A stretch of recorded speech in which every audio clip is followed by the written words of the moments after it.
La primera de las extrañas diapositivas, o de las extrañas imágenes que vamos a ver hoy.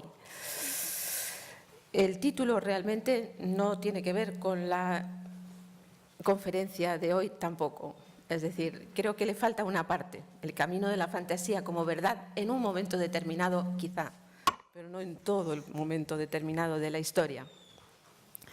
En realidad, la conferencia es una fantasía sobre el mismo Bosco, en muchos de cuyos cuadros aparece muchas veces esto que vemos aquí. En la parte baja, es una radiografía del carro de heno, en el otro es la imagen visible de la mesa de los pecados capitales. Firmas que a veces no son más que ecos del deseo de algunos de que fueran de su mano y de otros de ignorancia de no saber dónde se andan. Porque es verdad, realmente estas firmas no sabemos si son del Bosco o si son añadidas y si en alguno de sus cuadros puso alguna vez una firma suya o no. El título de la conferencia parafrasea, además, como lo he dicho en unas palabras preliminares, la idea de Platón expresada en el banquete de la belleza como esplendor de la verdad. La belleza no existía más que en el mundo de las ideas abstractas, de las ideas superiores, de los conceptos, y la belleza se unía en él con la verdad. Y por eso, como nos explicó muy bien ayer el profesor Calvo Serrayer, el arte era despreciable porque no era más que una imitación de algo que existía más allá de nuestras posibilidades. Pero como hizo el Bosco en sus obras, la fantasía en realidad altera la realidad para expresar verdades sobre la condición humana o sobre la naturaleza e incluso, tal vez, sobre el más allá. Escritores y artistas, siempre que sean además poetas, han sido los únicos para quienes la fantasía se ha convertido en una cualidad superior, inalcanzable para el resto de nosotros, los mortales, que les permite revelarnos, por ejemplo, lo sublime, uno de los conceptos fundamentales del siglo XVIII, clave de la cultura del siglo XVIII, que va indudablemente unido a la fantasía, porque es esa visión de la naturaleza que no es real, que va por encima de ella, donde el ser humano se siente tan infinitamente pequeño como él ve desde su pequeñez infinitamente grande esa naturaleza. Aquí tenemos un detalle de una obra del Bosco. Es el paisaje que hay en la tabla central de las Tentaciones de San Antonio Abad, de San Antón, en el tríptico de Lisboa. Una zona de ese conjunto que destaca no solo por la limpieza, sino por la increíble belleza y modernidad de esa zona de paisaje que a la vez nos invita y a la vez nos rechaza por ser sublime.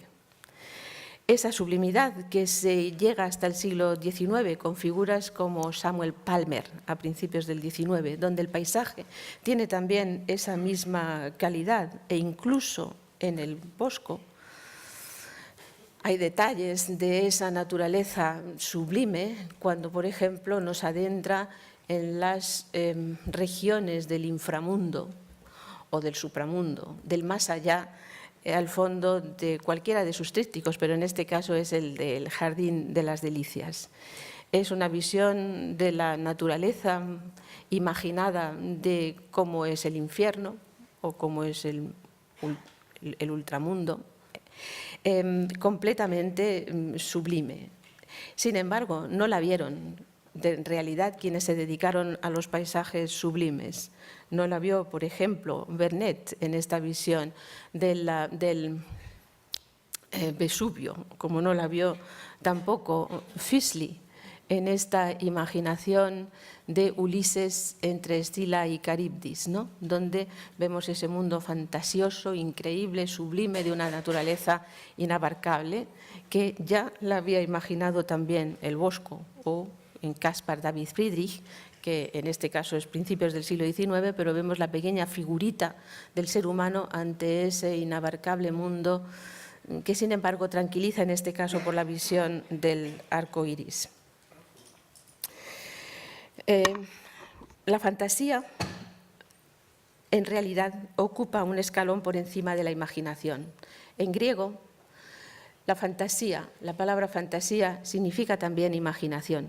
Para nosotros hay ya una pequeña diferencia. No es lo mismo la imaginación, que es como una especie de recuerdo a veces bastante pedestre de la realidad, y de la fantasía, de aquello imaginado que es hijo de Fantasios, el servidor del sueño, del dios del sueño, que tiene la facultad, el sueño, de alterarla por completo y de añadir los efectos profundamente individuales de un creador, que ya no es solamente la realidad, sino el resultado de lo que es ese creador por dentro, como en el Bosco, y de su fusión con el sueño, la ensoñación también, y para nosotros, que somos hijos e hijas del siglo XX, del subconsciente también. El Bosco usó su enorme capacidad de fantasía para mostrar no solamente de un modo profundamente poético su imagen de la realidad en sus paisajes o su imaginación del más allá, sino también, y eso lo hizo famoso y apreciado en su tiempo y en el nuestro, y hereje incomprendido en el siglo XVII, el mundo de los conceptos abstractos. Porque ¿qué otra cosa puede ser nada más que la avaricia más profunda, esta imagen de la muerte del avaro? Allí vemos una figura vestida de verde, que en el siglo suyo, en el siglo XV, era el color de la riqueza y del dinero, echando una moneda más a ese arca que tiene completamente llena y rodeada de los demonios. Eso sí, con el rosario en una mano y con la llave para cerrar muy bien su caja, que no la pueda tocar nadie, en la otra. No siempre es enigmático el Bosco o difícil o incomprensible. Tiene una lógica perfecta. Porque ¿a dónde nos lleva de un plumazo esta imagen también en la muerte del avaro? La armadura y la adarga en el suelo, el yelmo y los guanteletes y el escudo y la capa de púrpura echada ya hacia afuera, en el podio que hay allí, con ese diabo melancólico con alas de mariposa o de otro insecto apoyado en su mano. ¿Qué es sino la vanidad de las cosas terrenas, con las alas de la mariposa, con el paso de toda vanagloria y de todo poder, todo en el suelo, de frente a la muerte? Es fácil, vaya. Sin embargo, para encontrar, como decía Nuria, que digo yo, un impacto en el arte español del Bosco, habrá que esperar quizá al siglo XVIII, en el que siguió siendo admirado por algunos escritores, y tal vez despertó la fantasía de uno de nuestros máximos creadores, que se le puede situar también a la misma altura del Bosco, que fue Goya, y del que hablaremos más adelante. El Museo del Prado acoge en estos meses lo que es de justicia: la gran exposición del Bosco en su 5º centenario de su muerte, en 1516. No voy a insistir mucho en ello, porque ya se ha dicho bastante sobre esta cuestión, aquí y en otros foros, y ayer mismo en su presentación por el profesor Calvo Serrayer. Pero no es malo repetirlo, y de otro modo, porque todos somos bastante distintos. Por lo que me voy a referir a algunas de las cuestiones por las cuales es de justicia que podamos ahora admirar el Bosco aquí dentro y seguir aprendiendo cada vez más y buscar uniones y links, como se dice ahora, con otras figuras, con otros artes, con otras cuestiones. El museo tiene la mejor y la más numerosa colección de obras del artista del mundo, mantenida durante el tiempo en el mejor estado de conservación posible, que no siempre es fácil, aunque las referencias antiguas, por ejemplo, de Antonio Pons, en 1777, en su viaje de España, y en el tomo 4, donde habla del Escorial, dice, al describir en el Escorial el Jardín de las Delicias, entre otras obras del artista: es lástima que ya esta obra esté bastante maltratada. Viendo la radiografía, que no es que les diga a ustedes un secreto de Wikileaks, porque está en la exposición, pues pueden ver que sí, que efectivamente todos esos puntos negros y lagunas negras que existen en determinadas zonas de la composición son faltas de pintura que han sido restauradas en varias ocasiones, 2 veces que sepamos, en el Museo del Prado, quizá ninguna anteriormente.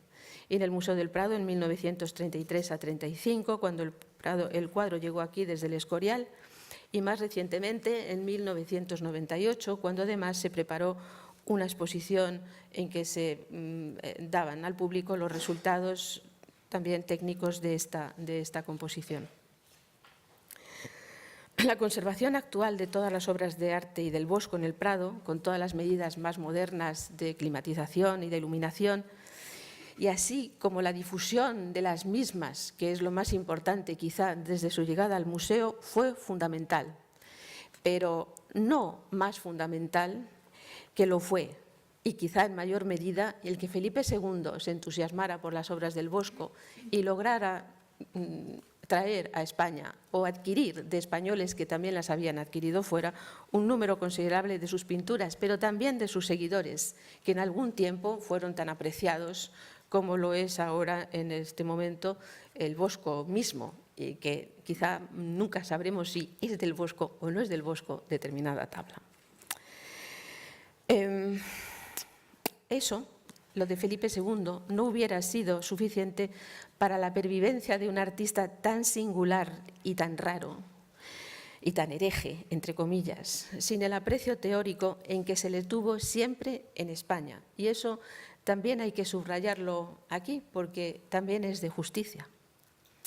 Son muchas en nuestra literatura las muestras continuadas de ese aprecio y por figuras relevantes, tanto de la teoría como de la crónica, como de la literatura y de la poesía, que dedicaron menciones al Bosco en sus obras, desde el siglo XVI hasta finales del XVIII y luego también con posterioridad. Algunos incluso lo creyeron español, nada menos que de Toledo, que ya es raro, pero bueno.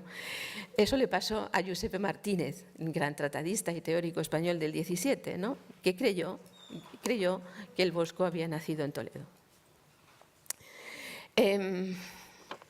Pero, como digo, toda esta literatura es muy importante para la supervivencia del Bosco en España, mucho más quizá de lo que podamos incluso llegar a entender ahora. Hubo una figura especial para el Museo del Prado, que hace ya casi 80 años, y a la que hoy quiero dedicar mi conferencia, que fue don Javier de Salas Bosch, directamente vinculado a esta institución gran parte de su vida, ya desde antes de 1962, cuando fue nombrado subdirector, que lo fue hasta su nombramiento como director en 1970, siendo director hasta jubilación en el 77 y después presidente del Real Patronato hasta su muerte en 1982. Él, como digo, y muy joven aún, en 1943, había nacido en 1907, dedicó su discurso de entrada en la Real Academia de las Buenas Letras de Barcelona, lo que denotaba su originalidad intelectual, que era mucha, pero también su rigor. No olvidemos que había estudiado en Viena y en Berlín historia del arte en unos momentos fundamentales de la historia del arte, como eran los años fines de los 20 y 30 en Europa. Escribió, como digo, su discurso sobre el Bosco en la literatura española, lo cual es muy de agradecer. Él tenía esa curiosidad por todas las cosas, pero tampoco tenemos que olvidar que él había hecho su tesis doctoral en Historia del Arte o en Historia, porque él era historiador e Historia del Arte, y también hizo su carrera en Leyes, pero la tesis de Historia del Arte la dedicó al mundo medieval, al mundo del siglo XV, es decir, algo sabía de lo que estaba tratando. Él decía, y le voy a copiar en tono menor, porque nunca podré tener la dimensión que él tuvo. Aunque no existiera el precepto reglamentario que exige de todo académico que alce su voz en honor de quien fue su antecesor, deberes de justicia y de amistad me obligarían a recordar ahora a don Fernando de Sagarra y de Siscar, entre quienes en nuestros días cultivaron en Barcelona el campo de la historia con más ordenado cuidado y puntual provecho. Este libro, este folleto, lo tienen en Internet en PDF, es decir, si teclean Javier de Salas, El Bosco en la literatura española 1943, lo pueden leer completo porque es realmente interesante y su prosa bellísima. En un nivel más bajo que el suyo, como decían, hago hoy lo mismo, dedicarle a él esta pequeña conferencia que es mi homenaje, porque yo le conocí cuando llegué al museo. Antes había sido también profesor mío en la universidad, pero en el museo, en unos momentos difíciles en aquel periodo, que fue en 1981-82, justo antes de su muerte, cuando él era presidente del patronato, yo subía a verle a su despacho y me daba lecciones muy importantes de lo que era el Museo del Prado y de cómo se debía de estar y de trabajar en el Museo del Prado, pero con la ligereza que le caracterizaba, porque no era una persona pesada, sino ligero, inteligente, chispeante y amable. Y aparte de sus lecciones, un día, casi al final de su vida, me dio un gran consejo. Me dijo: no pierda usted nunca su sentido del humor para trabajar aquí. Y desde entonces, cada vez que cruzo las puertas del Prado cada mañana, me acuerdo de él y me acuerdo de eso exactamente. Y nunca he perdido mi sentido del humor, ni en los momentos más difíciles o que pudieran parecer a los demás desde fuera más amargos de mi estancia en el Museo del Prado. Nunca dejé de pensar en este consejo maravilloso de una gran persona. Ese trabajo de Salas, el del Bosco en la literatura española, revela, tanto por las citas recogidas por su autor como por sus análisis y comentarios, su conocimiento real del Bosco. En realidad, cómo mencionaron al Bosco, sin fallar ni uno solo de ellos, los literatos y los artistas que hablaron de él. Le unieron muchos de ellos con las grandes figuras de la historia, con Rafael, con Leonardo, con Tiziano o con Rubens. Con Rubens, por supuesto, un gran artista, pero ¿cómo es eso? Porque cada uno en su periodo, cada escritor en su periodo, se basaba también en su propia historia contemporánea y en aquellos que eran grandes en su propio momento. Otros también les correspondió, según el momento en que les correspondió vivir, intentaron desentrañar las claves de su pintura, según las ideas de su tiempo, desde la elegía y la alquimia hasta el surrealismo y el psicoanálisis. Incluso he oído ahora alguna explicación, no está escrita, pero la he oído, en que alguien piensa que trató antes que Darwin sobre la evolución de las especies, en esas metamorfosis que hace el Bosco en algunas de sus obras. Todos ellos, yo hablo con mucha ligereza, porque no soy bosquiana ni me he dedicado al Bosco y por lo tanto pues, no me siento culpable de no saber nada de él. Pero todos ellos se debaten históricamente, y lo vamos a ver en algunos casos, en una continua incomprensión de lo que el artista quiso representar. Y otros flotan en una desesperante incapacidad de poder explicarlo con verosimilitud, porque explicarlo lo explican, como el de Darwin, ¿no? Pero con verosimilitud pues no sabemos, porque hay explicaciones para todos los gustos, pero el problema es que poco a poco, o al poco de aparecer, comienzan a hundirse, a hacer agua y después se hunden. Un naufragio intelectual que las obras del Bosco han provocado a lo largo de la historia y en nuestros días también. Ahora los exégetas modernos se han decantado en sus explicaciones por la arqueología, que es más sencillo. Les digo todo esto para que ustedes también se aproximen al Bosco. Es decir, me refiero a la arqueología en los estratos en que los arqueólogos dividen su conocimiento de la antigüedad. Tal. Hay quien ve a Platón, hay quien ve a Aristóteles en el Bosco y lo explica por Aristóteles. Hay quien transversalmente ve en todo a Santo Tomás de Aquino. Por otro lado están los bestiarios, claro que sí. En otros sitios los libros de horas y las miniaturas. En otra parte los refranes, aunque eso se lo tenemos que dejar a los holandeses porque son incomprensibles para nosotros de otros países. Sobrevolando por encima de todo está también el LSD o la marihuana que se fumaba el Bosco a todas horas para poder explicar las imágenes que se inventó. En fin, desde la temprana valoración del Bosco por un primer coleccionista apasionado de sus obras, ya en el primer tercio, en la primera mitad del siglo XVI, el español Felipe de Guevara, de quien tienen el libro manuscrito aquí en la exposición, que escribió comentarios de la pintura dedicados a Felipe II, allí ya aparece una extensa reflexión sobre el Bosco. Y, a partir de él, las palabras importantes de quienes estuvieron en contacto día tras día con sus obras en el Escorial, que eso, Cuenta mucho, en realidad, porque sí, porque se ve cada día una cosa distinta en el Escorial y en otros sitios. Desde luego el rey Felipe II, pero sobre todo Fray José de Sigüenza a fines del siglo XVI o más tarde ya Fray Francisco de los Santos en el siglo XVII. Denotan todos sus comentarios que buscaron con todas sus fuerzas, con ahínco, aún en esos primeros tiempos, cercanos todavía a la vida y al ámbito cultural del Bosco, encontrar la solución a un problema exasperante.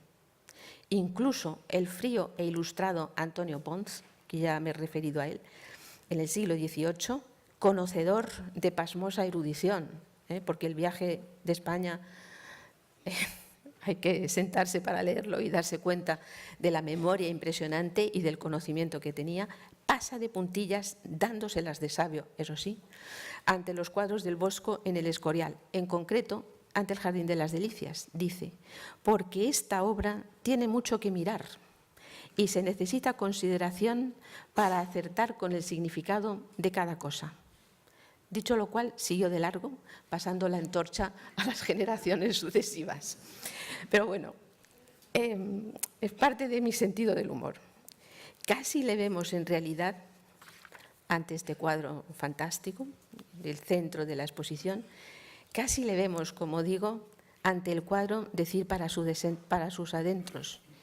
Pero, ¿qué demonios, y nunca mejor dicho, quiso decir este hombre, ¿no? Ante figuras como esta. Bueno, esta está en el San Antonio de Lisboa, ¿no? No estaba delante de él, pero bueno, figuras semejantes. Felipe de Guevara decía, y pues Jerónimo Bosco se nos ha puesto delante, razón será desengañar al vulgo y a otros más que vulgo de un error que de sus pinturas tienen concebido, y es que cualquiera monstruosidad y fuera de orden de naturaleza que ven, luego la atribuyen a Jerónimo Bosco, haciéndole inventor de monstruos y quimeras. No niego que no pintase extrañas efigies de cosas, pero esto tan solamente a un propósito, que fue tratando del infierno, en la cual materia, queriendo figurar diablos, imaginó composiciones de cosas admirables. Por ejemplo, esta, que ya he mencionado anteriormente, la tabla de San Antonio Abad en Lisboa, con esas composiciones en el medio increíbles, de cosas admirables que no somos capaces de terminar de ver ni aunque estemos allí sentados como Antonio Pons, horas y horas. Él dijo, el propio Felipe de Guevara, pinturas que muestran las costumbres y afectos de los ánimos de los hombres, como el carro de Leno. Cuando pasamos nuestros ojos por esta pequeña escenita del centro de la composición, pues estamos viendo en realidad a los seres humanos. A la parte de la izquierda, que no aparece aquí, pues están el Papa, los obispos, los emperadores. En la parte del centro, los burgueses. Más a la derecha, los más pobres de todos. A un lado, como veremos después, el convento, la iglesia, también allí metida, ¿no? El libro de Fray José de Sigüenza es el que le sigue. El libro de Fray José de Sigüenza, en que habla del Bosco, es su monumental obra sobre la historia de la Orden de San Jerónimo, que escribe en 1599. Pero también hay que saber algo de quién fue este increíble Fray José de Sigüenza. En un primer momento pensé que por la forma en que escribía de arte en ese periodo preciso, no tenía más remedio que ser un converso. Pero no, por mucho que investigué, no parece que fuera converso. Era hijo de un cura, un poquito menos que cura, me recuerdo de la palabra, y de una mujer del pueblo, muy inteligente. Inmediatamente empezó a estudiar, intentó llegar a Salamanca, pero le faltaban los medios para conseguirlo, por lo cual entró en la Orden de los Jerónimos. E inmediatamente Felipe II lo rescató y le hizo como uno de sus secretarios y puso en sus manos nada menos que la biblioteca del Escorial y su colección o sus obras de pintura, es decir, una figura impresionante, perseguida por la Inquisición porque era discípulo de Arias Montano. y Arias Montano era peligroso para la religiosidad de ese momento. Y Fray José de Sigüenza, estuvo en manos de la Inquisición, pero fue libre. Él define al Bosco, a Pintura del Bosco, como libros de suma prudencia y artificio, que es realmente una frase exquisita. Sus libros son impresionantes en la austeridad y la belleza y la concreción de su prosa. Y fue Sigüenza quien influenció a todos hasta finales del siglo XVIII, incluido Pons, porque era más fácil tirar de alguien que lo había hecho perfecto que no irse allí a mirar los cuadros. Y sobre quienes escribieron después sobre el Bosco, vemos que siempre van no solo con la mentalidad histórica rigurosa de ahora de saber dónde estaban puestos los cuadros y cuáles menciona, etcétera, etcétera, sino también para hablar de los cuadros del Bosco como él mismo habla de ellos. Dice, por ejemplo, están repartidos por toda la casa muchas obras de un Jerónimo Bosco, de que quiero hablar un poco más largo por algunas razones, porque lo merece su grande ingenio, porque comúnmente las llaman los disparates de Jerónimo Bosque, gente que repara poco en lo que mira, y porque pienso que sin razón le tienen infamado de hereje. Esto es tremendamente interesante para un hombre que fue acusado por la Inquisición y que sabía que quemaban los libros en la calle y las obras de arte si venían a cuento. Y he pensado mucho sobre ello y pues lo digo aquí, ¿no? Porque tampoco merece la pena escribir sobre ello y seguramente habrá alguien ya que lo haya dicho. No lo dice Javier de Salas en su libro, pero a mí me suena ese apasionamiento de Sigüenza sobre el Bosco como el gran apasionamiento que nos ha salvado las obras del Bosco, de quienes ya en su momento es evidente que las tachaban de herejía y que hubieran estado a punto de ser quemadas. Él sabía lo que era eso. Él sabía escribir también sobre cómo tratar a los herejes y a los conversos, Sigüenza. Y es posible que ya notara movimientos en ese sentido, porque dice de las obras para salvarlas lo siguiente, que es muy sabido, pero me gusta decirlo aquí. Dice, tengo tanto concepto, por empezar de esto postrero, de la piedad y celo del rey nuestro fundador, que si supiera era esto así, una herejía, no admitiera las pinturas dentro de su casa. Con la sombrilla del rey era más difícil acercarse ya a las obras. Quiero mostrar ahora que sus pinturas no son disparates, sino unos libros de gran prudencia y artificio. Y si disparates son los nuestros, no los suyos. Y por decirlo de una vez, es una sátira pintada de los pecados y desvaríos de los hombres. Es esto realmente de una gran belleza, ¿no? De una gran belleza y de una gran inteligencia para que nadie más volviera a tocar estas obras, porque él mismo dice que hay personas pues, que si esto se quieren decir, no, por favor, no es así, son una sátira pintada de nuestros propios desvaríos.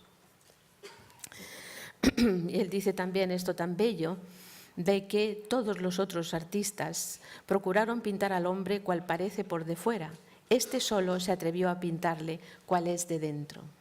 Y esto es una frase que he subrayado y que luego no la voy a poder volver a repetir seguramente cuando lleguemos a Goya, porque es la característica más importante de Goya también, es esa, que es quien se atrevió a pintar al hombre no solo por de fuera, sino también por de dentro, para mostrarle en toda su impresionante variedad y posibilidades. Dice también del Bosco, hizo un camino nuevo, con que los demás fuesen tras él y él no tras ninguno, y volviesen los ojos de todos así. Eso también lo hizo Goya.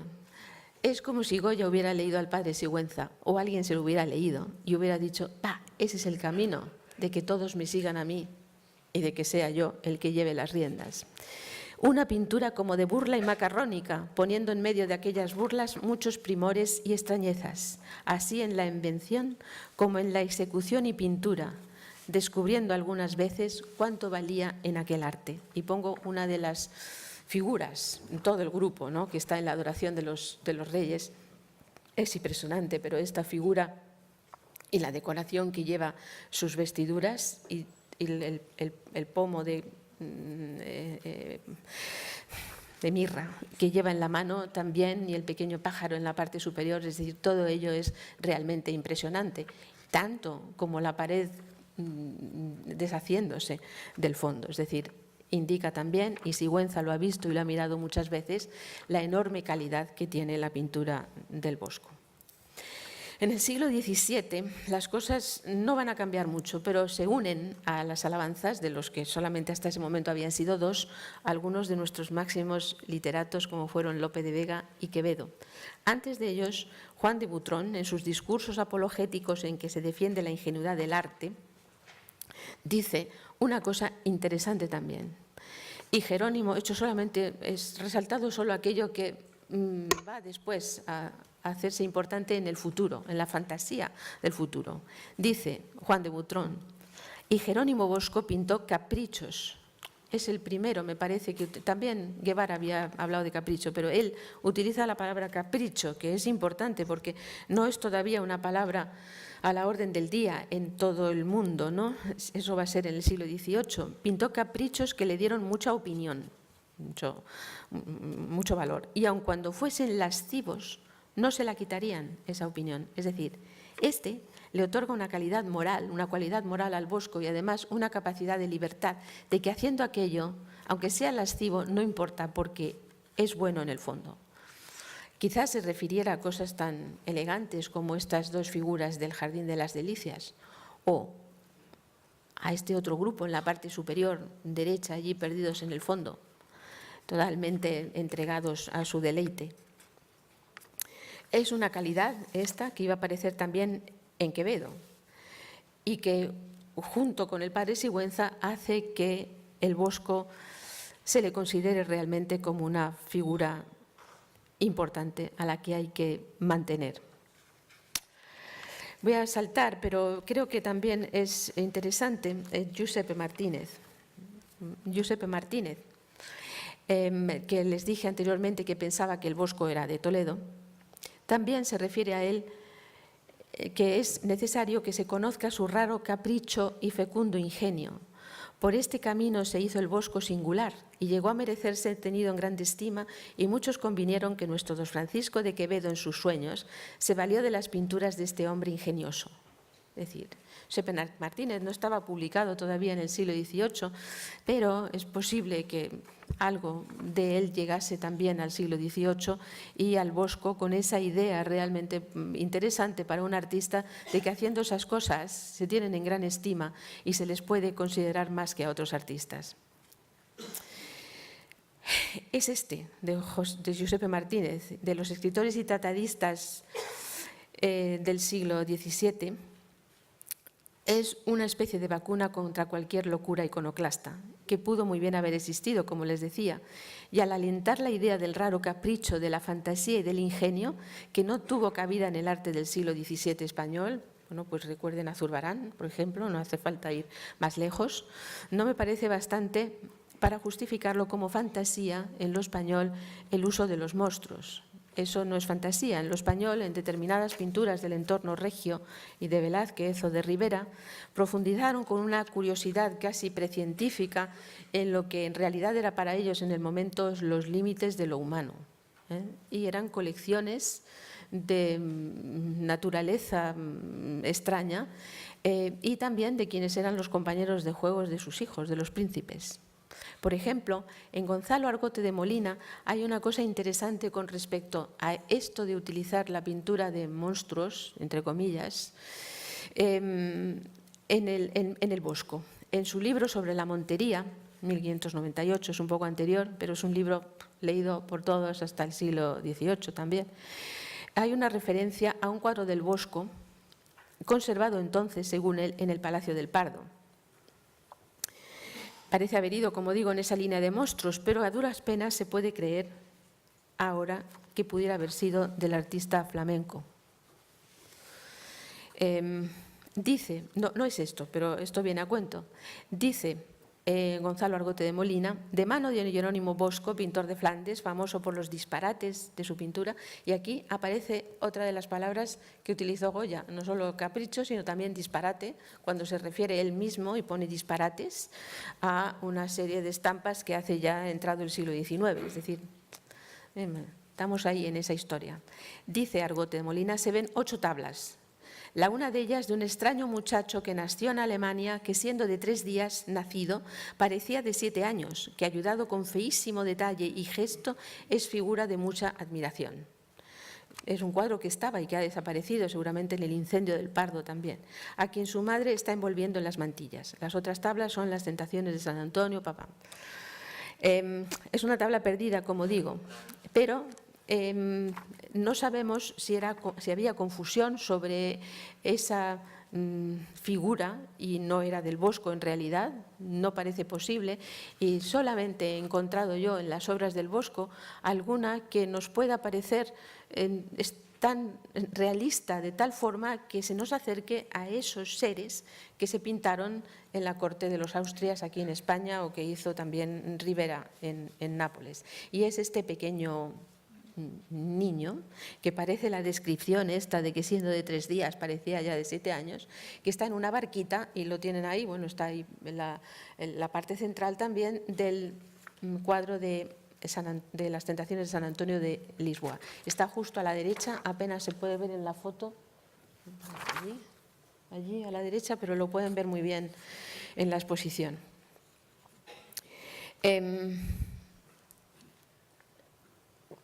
Por lo tanto, vamos viendo algunas cosas como el léxico que se emplea para definir al Bosco, el capricho, el disparate, la fantasía, el ingenio, el que haciendo esas cosas estaba a la misma altura de los grandes de la pintura, pero además mucho más que ellos, es decir, le iban a seguir todos por ese camino y le iban a diferenciar perfectamente de los demás. Voy a saltarme algunas cosas porque si no, no vamos a llegar al final. Pacheco, también en el siglo XVII, habla del Bosco porque no tiene más remedio, es decir, lo ha visto, se habla de él, conoce al padre Sigüenza, lo cita en su libro de la pintura y dice, dice que hay que huir, dice que se huye a semejantes divertimentos despreciados siempre de los grandes maestros. Pacheco, ya saben ustedes que era muy ortodoxo. Aunque algunos los buscan a propósito, como sucede en los ingeniosos caprichos de Jerónimo Bosco, con la variedad de guisados que hizo de los demonios, de cuya invención gustó nuestro rey Filipo, menos mal, como lo manifiesta lo mucho que juntó de este género, pero a mi ver, hónralo demasiado el padre José de Sigüenza, haciendo misterios, aquellas licenciosas fantasías a que no convidamos nosotros a los pintores. Es fantástico, ¿verdad? Bueno, pues claro, Pacheco se debía de referir a cosas como esta, la parte del infierno del carro de heno, o a estas otras del jardín de las delicias, o fantasías espantosas, o esta parte central. Pero esto venía a cuento de otra cosa que seguía más a continuación. Lope de Vega, por ejemplo, siguió a Sigüenza en la moralidad también. Y decía, Lope de Vega encubría con figuras ridículas e imperfectas las moralidades filosóficas de sus celebradas pinturas, por lo menos admite aquello. Quevedo es quizá el más importante porque se ha tenido siempre en que Quevedo se inspiró en el Bosco para sus sueños y para sus descripciones de los diablos. Javier de Salas, curiosamente, no lo ve así. Tampoco lo ven otros que han escrito también en ese sentido antes de Javier de Salas, porque había toda una literatura anterior que llegaba incluso hasta el mundo clásico sobre los sueños y el mundo profundo de los diablos, ¿no? Pero es posible que Quevedo lo viera, que Quevedo entrara en la corte y que viera, pues no sé, la parte del infierno del Jardín de las Delicias o la parte del infierno del carro de heno y que se acercara también él en sus obras, en sus sueños sobre todo, a estas pinturas. Quevedo, hablando contra Góngora, nos da idea de qué es lo que él veía en el Bosco. Quevedo ve a un hereje por completo y por eso se mete por eso utiliza el Bosco para meterse contra Góngora, cuando le llama alguacil en el poema de Alguacil del Parnaso, Gongorilla, ¿no? Y le dice: Bosco de los poetas, todo diablos y culos y braguetas, ¿no? O sea, realmente fantástico. Pero dice muchísimas más cosas que no recogí todas ellas porque era demasiado, pero cuando le dice que lanzas, que en Góngora era converso, de familia conversa, lanzas flechas contra el púlpito, ¿no? Y entonces también mezcla al Bosco en ese momento, ¿no? En fin, vamos a seguir adelante porque tengo exactamente una hora. Quería ver un poco, bueno, en esto de los culos y braguetas había traído, pues eso, ¿no? Cuando el Bosco se dedica a pintar esas cosas horribles, como aquí, o cuando pinta… bueno, no, lo que quería decir, y esto lo paso así un poco de tal, que nuestros tratadistas solamente se refieren a poquísimas pinturas, solamente mencionan por título pues el Jardín de las Delicias, que acabamos de ver, la adoración del tríptico de la adoración de los Reyes, que solamente he puesto la parte central, diablo maravilloso, la adoración de los Reyes, el carro de heno, aquí hay alguna cosa como que se ha saltado, el carro de heno o de heno, la mesa de los pecados capitales, que a todos les interesa muchísimo, y tentaciones de San Antonio, pero nunca las describen con tanto rigor. En algún caso Sigüenza parece que se refiere a estas, como para saber exactamente a cuáles tentaciones de San Antonio se estaban refiriendo todos ellos, o este otro, que está en el Escorial todavía, que es el Cristo Camino del Calvario, y que también lo mencionan. En España, como digo, sigue esto, y veremos después en el 18, cómo llegamos al 18 y qué hablan de ello para que influya definitivamente en nosotros. Esta fantasía del Bosco, esta forma de pintar del Bosco que celebran nuestros escritores, ¿tiene algo que ver con el arte español en el siglo XVIII? No sé, intentaremos verlo al final, pero yo no estoy segura. Lo que sí que tiene que ver con la fantasía del Bosco, aunque no hablen de él nunca, es su genética, el ADN holandés de primitivo flamenco puro y duro, que pinta él, pintan sus discípulos, pintan sus seguidores, y se siguen haciendo obras en este sentido de las diablerías y las figuras estas de caprichos a las que se han referido nuestros tratadistas hasta bien entrado el siglo XVII y después quizá también a continuación, pero ya no le conocen tanto ni está tan de moda. Fuera de España, el único que se refiere a él es Antonio de Beatis, canónigo de Molfeta, secretario del cardenal Luis de Aragón y nieto bastardo de Alfonso V de Aragón, por cierto. Visitó con su señor, como saben, porque está ya por todas partes escrito, el palacio de Enrique de Nassau en 1517, justo el año siguiente de haberse muerto el Bosco, y describe, de momento por primera vez, no ha aparecido nada anterior, el Jardín de las Delicias, pero no menciona a su autor, y es el que dice: después hay algunas tablas con diversas bizarrías, donde se imitan mares, cielos, bosques y campos, imitan a la manera de Platón, bosques y campos y muchas otras cosas, unos que salen de una concha marina, otros que defecan grullas, hombres y mujeres blancos y negros en actos y maneras diferentes, pájaros, animales de todas clases y realizados con mucho naturalismo. Cosas tan placenteras. Placentero es verdad, porque cuando entramos en la exposición, el Jardín de las Delicias es realmente placentero, y fantásticas que en modo alguno se podrían describir a aquellos que no las hayan visto. Tampoco fueron muchos en España los cuadros del Bosco que pudieron ver, son esos que les he citado. En Europa había estado libre de alabanzas literarias, abro esta de Antonio de Beatis, al Bosco. Y a lo largo del siglo XVI y XVII solamente se pueden conocer no por alabanzas y descripciones y bizarrerías, etcétera, y caprichos, sino por las propias obras. Del Bosco se siguen reelaborando sus temas y siguen estando conocidos por todos, por sus seguidores más inmediatos, gente de su taller, o bien por los imitadores más tardíos que vieron algunas de sus obras, como Peter de Huist. Esta la tenemos aquí en el Museo del Prado, El infierno, un infierno, Bruegel el viejo, pero creo que no he puesto nada porque de esto creo que había una conferencia esta mañana a la que no pude asistir, exacta y concreta, ¿no? O Peter Köke van Aelst, también en el Museo del Prado, con unas tentaciones de San Antonio, que como saben era un tema muy importante porque los monjes de San Antonio Abad curaban el fuego de San Antonio. Habían encontrado la forma de curar el cornezuelo del centeno y evitaban pues las epidemias terribles que había habido en siglos anteriores, y seguramente por eso pues dedican tantos temas a San Antonio Abad. En este caso concreto, Peter Köke van Aalst pues hace una obra en donde vemos en la parte del fondo pues diablerías a la manera de el Bosco. Y más modernos como Teniers o los Teniers pues también siguen haciendo este tipo de pinturas, que también tenemos toda esta serie de obras, hay mucha fuera, pero también la hay aquí en el Museo del Prado.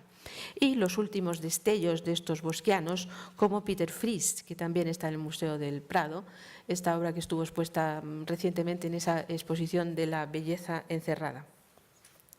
Pero este tipo de diablerías, de pinturas siniestras, de figuras extrañas, de metamorfosis de animales con personas, de repente tiene en el siglo XVII una vertiente importante que es la de la brujería. Por cierto, les he traído antes de seguir una figura interesante en el XVII que sigue también lo que hacen los propios holandeses, que es un francés. Claro, más al sur nadie. Solamente están los martirios de los santos. Aquí tenemos a Jacques Callot, que hace también una tentación de San Antonio, por eso la he puesto también en este momento, en que nos recuerdan, si no los cuadros verdaderos del Bosco, que existían pocos en el norte de Europa, pero sí las diablerías estas que se habían puesto de moda y de las cuales había muchas cosas. Y Callot va a ser, creo que bastante importante como francés, en el desarrollo de este tipo de imaginación extraña, bizarra, caprichosa y fantasiosa que aparece en Francia en el siglo XVIII y que es completamente opuesta a lo que iba a hacer Goya. Este mundo, como digo, se mezcla con el de las brujas, con el de la brujería, y en los artistas nórdicos, por supuesto, son excelentes en la representación de las brujas. Son ellos las que las inventaron a partir de Durero y con algunas cogidas de aquí y de allá de las figuras del Bosco. Aquí tienen a Sathleven, un artista holandés de la primera mitad del XVII, con esta escena de una especie de la maga Circe, o esta otra escena de brujas donde ven a la bruja montada en el macho cabrío, por allí, y en la cabalgata que va hacia el cortejo con una figura con alas de mariposa. Alas de mariposa aparecen, alas no, mariposas aparecen en los cuadros del Bosco ya como una cosa muy interesante. Es decir, todo este tipo de composiciones son importantes.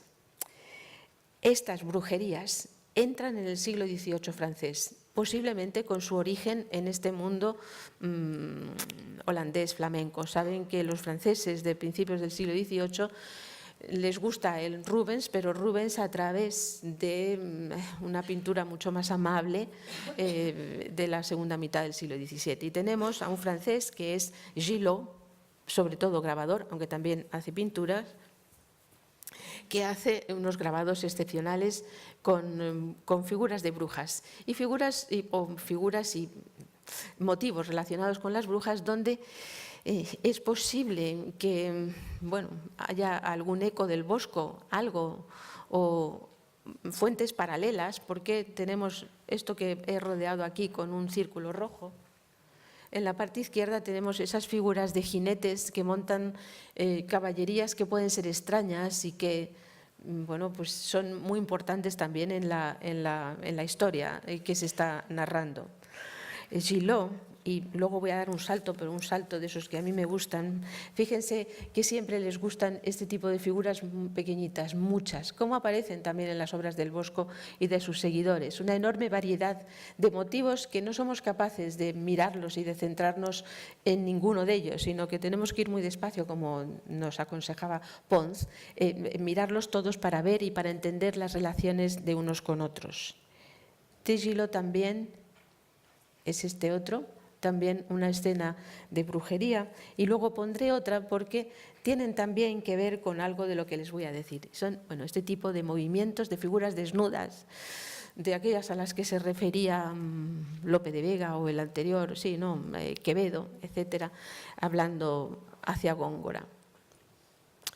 Pero yo creo que la fantasía no está solamente en el mal ni en lo monstruoso, sino que la fantasía está, como en Bosco, también en lo más bello y lo más exquisito, más delicioso, como el rey negro ese de la adoración de los reyes.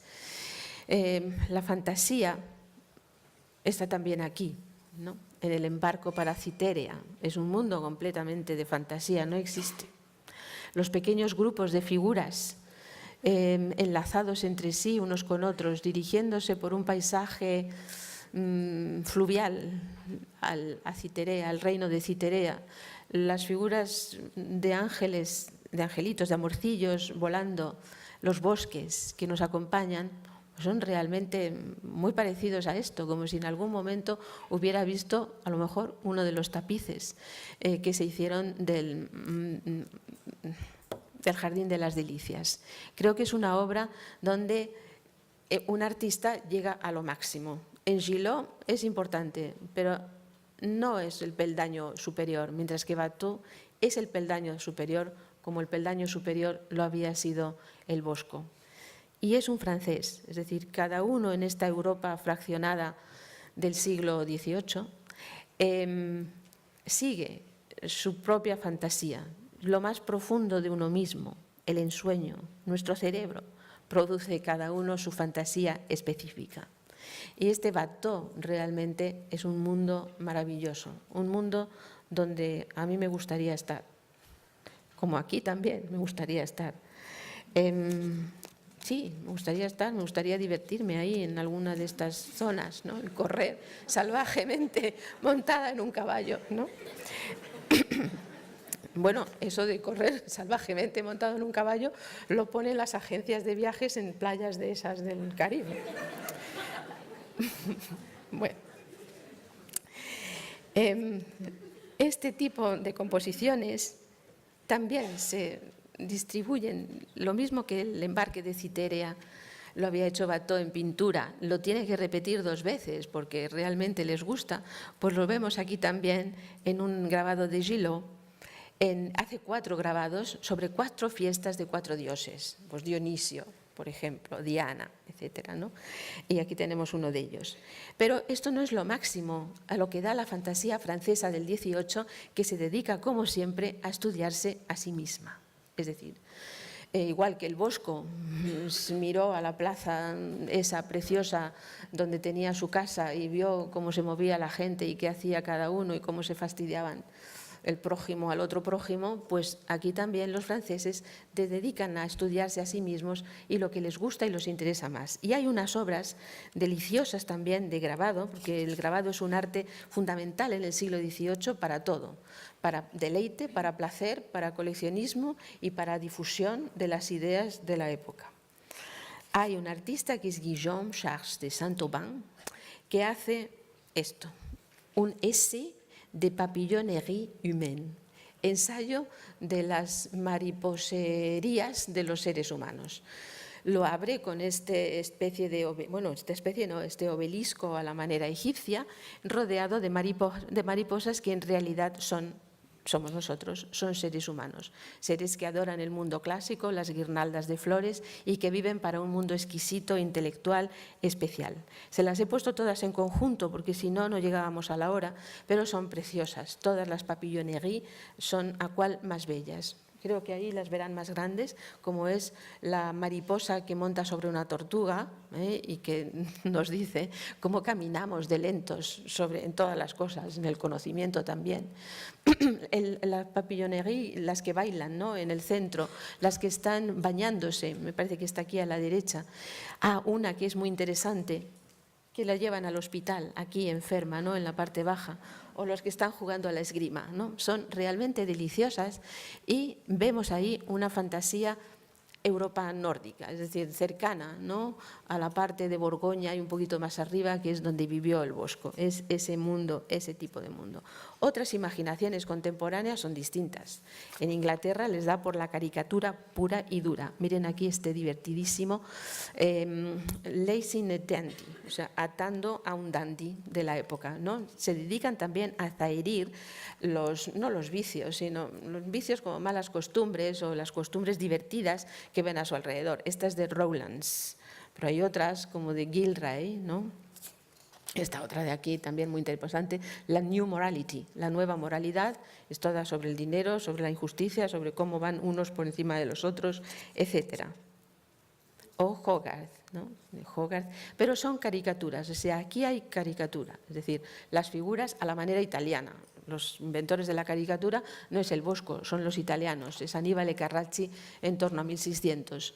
Y la caricatura es caricare, es decir, cargar los rasgos de una persona, hacerla esa misma persona, pero un poquito más, ¿no? Y eso es lo que les gusta sobre todo hacer a los ingleses, y Hogarth es uno de los más importantes.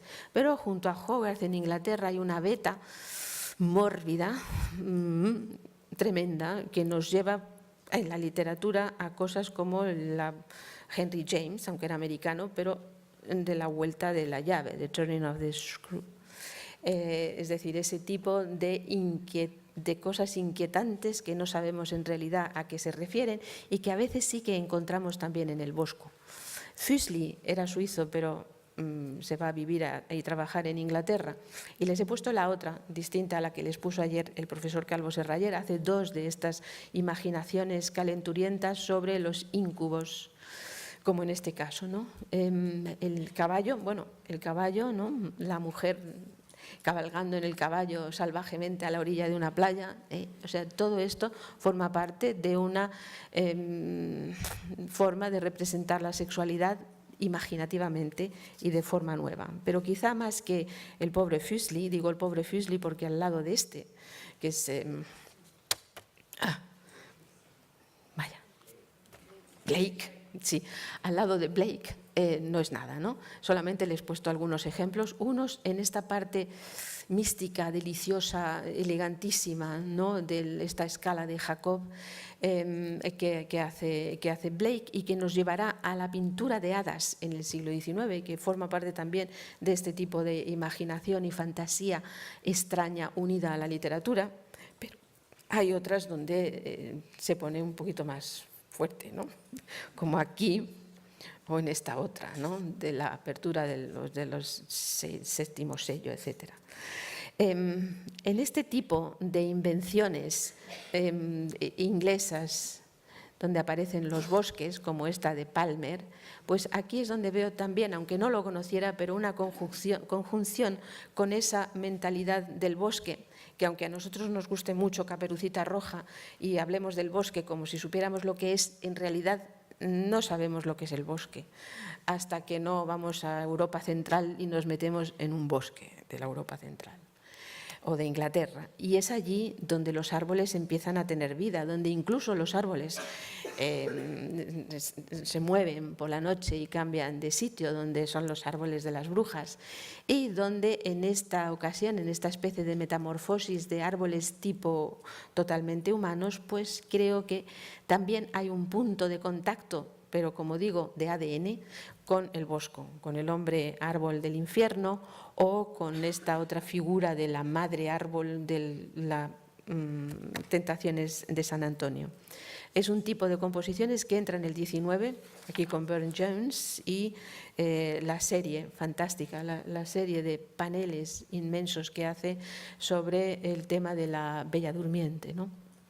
Realmente de carácter alucinante, y solamente les he puesto este pequeño paso hacia la pintura, digamos, de las hadas. Es solamente un ejemplo. Realmente este le he elegido porque es Titania y Oberon, es decir, está basado también en Shakespeare, pero vemos ese mundo movido, los desnudos, las luces frías, en que es como si hubiera visto realmente alguna obra del Bosco, aunque no creemos que la haya visto. Alemania es distinta.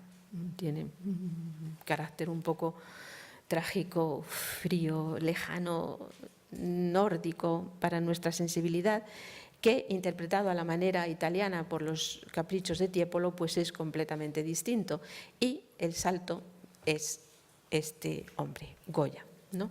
Lo he puesto así unido un poco arbitrariamente, pero bueno, es el salto a través de los murciélagos y las aves nocturnas que tanto gustan tanto al Bosco, que las pone por todas partes, las lechuzas y los búhos, etcétera, que están como bueno, todo el mundo dice que son símbolos del mal, por ser aves nocturnas, pues serán símbolos del mal y aparecen también en otras fantasías, podemos decir, de este mundo.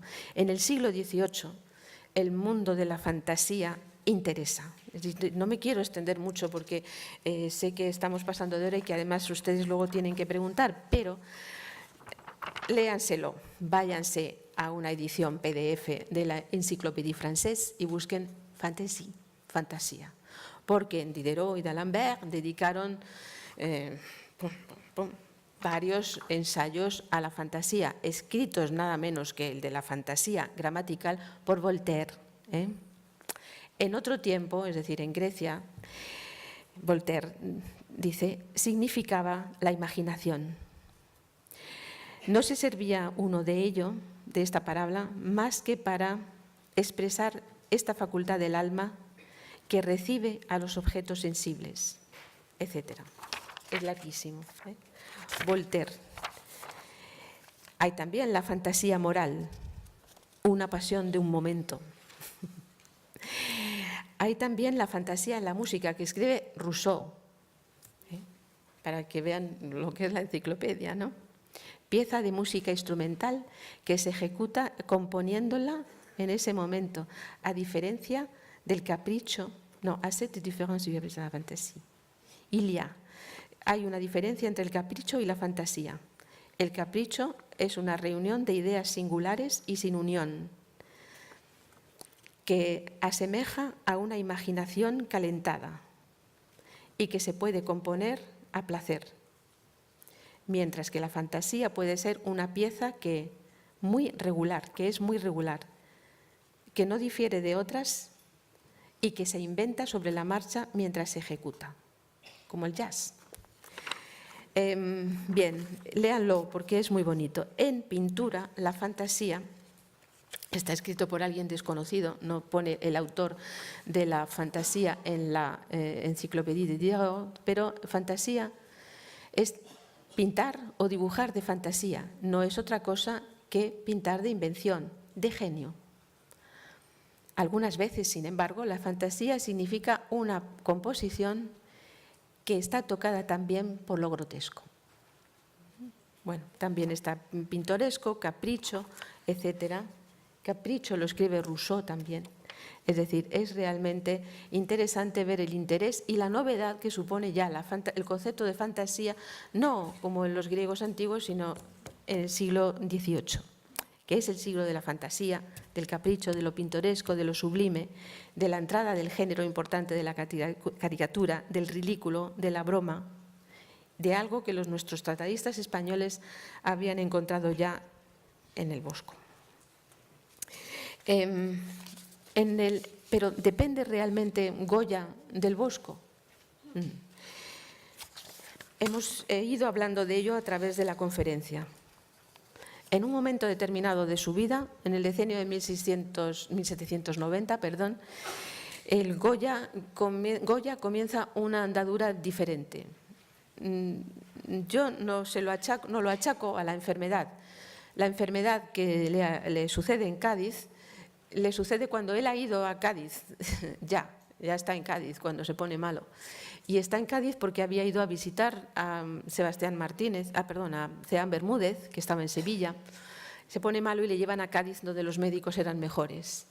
Pero había ido a visitar a alguien tremendamente conocedor del grabado y que tenía una colección de estampas impresionante y con el que podía hablar y discutir de un proyecto nuevo de libertad, como iban a ser el de los caprichos. Era gente toda ella muy letrada, tanto Sebastián Martínez, que también tenía su colección de estampas, como el propio Ceán Bermúdez, el autor del diccionario de los artistas españoles, claro.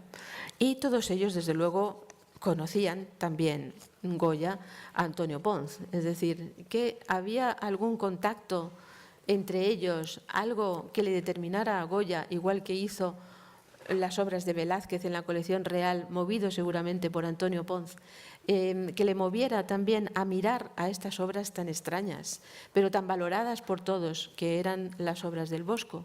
Pues es posible, en ese momento de libertad, en que él va a empezar a hacer los caprichos, que es hacia 1793, Goya es posible que mirase al Bosco y la libertad que el Bosco tenía y la libertad que decían que tenía el Bosco, porque eso también cuenta a la hora de meterse en una hazaña como esta.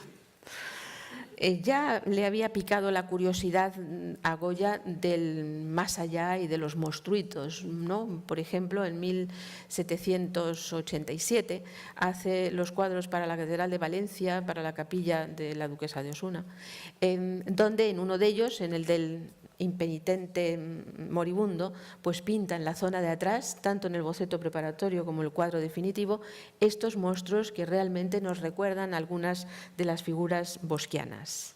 Como bosquianos son los temas de las brujas, que no solamente salen del mundo de las brujas, sino también no solamente salen de las brujas, sino que también aparecen las figuras voladoras que llaman enormemente la atención en las obras del Bosco. Lo primero que él hace, los primeros dibujos preparatorios para sus caprichos son los sueños. Y ahí tenemos un contacto con Quevedo, los sueños de Quevedo, los diablos de Quevedo y los diablos del Bosco. Es decir, hay tal vez una unión, pero no en unión real de copiar determinadas composiciones. He buscado lo que más me ha parecido cercano a él. Estas se han puesto muy alargadas. No lo miren porque no sé qué ha pasado. Pero me refiero a el detonante, al disparo de salida que le hace a Goya dirigirse por el camino de los caprichos, tan distinto por completo de lo que es la caricatura realista, cotidiana, diaria, momentánea, del momento presente, que son las caricaturas tanto de las papillonneries francesas como de las caricaturas inglesas, ¿no? Es algo, Goya lo que hace es realmente lo que decía Sigüenza que hacía el Bosco, mirar al ser humano por de dentro, no solo por de fuera. Seguir esa línea de independencia que es única, ¿no? Aquí le volvemos a ver en esto porque él se ha puesto en relación el dibujo preparatorio para el Aguafuerte que iba a ser el frontispicio de los caprichos y que es el sueño de la razón produce monstruos, uno de los primeros sueños, pues en él se ve que ha podido leerse esta obra de Quevedo, de la primera edición, donde está don Francisco de Quevedo soñando, sentado allí, etcétera, ¿no? O esta otra del filósofo francés, es decir, él ha estado buscando inspiraciones en este momento, inspiraciones que no solamente salen del Bosco, porque nosotros creemos en mi área que este artista alemán, Johann Elias Riedinger, pues que Mengs tenía una enorme colección de grabados y también alemanes, pudo haber caído en manos de Goya porque la forma de interpretar a sus búhos y murciélagos no se parece a la del Bosco, sino que se parece a lo de Riedinger, ¿no? Por aquí, etcétera. Cuando le vemos hacer este tipo de composiciones, ¿no? Que invierte la idea del Bosco de los hombres montando determinados caballos, esta es una de Tú que no puedes, es decir, es una no sátira, más allá de la sátira contra los campesinos que no pueden con los señores que tienen encima y no les dejan en realidad vivir, pues está basada en cosas francesas de ese momento, pero cuando lo hace al revés, cuando hace este tipo de imaginaciones, miren qué graves, y cambia completamente las figuraciones de los seres humanos, tanto de los jinetes como de las monturas, pues nos recuerda detalles, por ejemplo, de esa cabalgata del Bosco que está por aquí arriba, incluso de las figuras que cabalgan a los pájaros enormes, ¿no? En las figuras voladoras, pues vemos este tipo de composición, que realmente es como si hubiera visto, ¿no? Y se le hubiera quedado en la cabeza este tipo de obras. O cuando en los caprichos dice nadie nos ha visto, en esta composición tremenda, ¿no? De crítica de las órdenes monacales que no hacían otra cosa, pues parece que se ha fijado en esta esquina del carro del heno donde el heno que todos quieren coger a las monjas se lo llevan a su propio convento. Y en esta serie, que no la grabó, de las figuras delante del espejo en donde se reflejan y ven otra cosa distinta, pues tal vez ha mirado esa mesa de los pecados capitales que todos los tratadistas hemos visto que se referían a ella, y aunque en el espejo aparece la imagen de ella, o también en la parte baja del Jardín de las Delicias, que es, bueno, la vanidad, la superbia, la vanidad, pero sí que aparece al fondo, casi como especular, una imagen de un demonio. Es decir, ella se está mirando en el espejo, pero el demonio que aparece por detrás del espejo es realmente esta serpiente que ve la joven delante de ella, ¿no? También habíamos visto, o si no, pero este hombre, Antonio Ponzi, no lo leí detalladamente, habla de los rostros que tiene la variedad de rostros y de rostros y expresiones que aparecen en las figuras del Bosco. Les he traído solamente un pequeñísimo detalle de una de sus obras, ¿no? Y es posible que también allí Goya, que está continuamente investigando en cómo retratar a cualquier persona posible, cualquier carácter posible, personalidad, etcétera, pues haya mirado de qué manera se utiliza también la fisonomía, el Bosco, ¿no? Porque en esta obra, ¿no?, en el prendimiento de Cristo, las figuras que están detrás, las del fondo del todo, pues están hechas también de una forma muy similar a como lo hemos visto ahí.